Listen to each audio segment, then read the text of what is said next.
Hello দর্শক মন্ডলী, আমরা আজকে আসছি মাঠে হচ্ছে কাজ করতে, আলু বান্ধা কাজ। তো কাজ করার পাশে আমাদের খিদে লাগছে, দেখেন মাছের ভাগ করার স্টাইল দেখেন। এটা আমার বড় দাদা, এটা আমার ছোট দাদা, এটা আমার বড় দাদা না।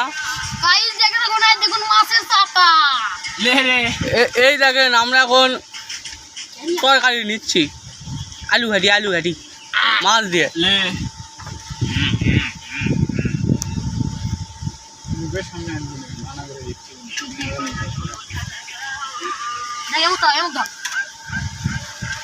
দেখুন গাইস কত কিছু, এটা হচ্ছে কৃষকদের খাওয়া। মনে করেন আমরা কাম করি বা না করি, আমাদের খাওয়া ঠিক আছে।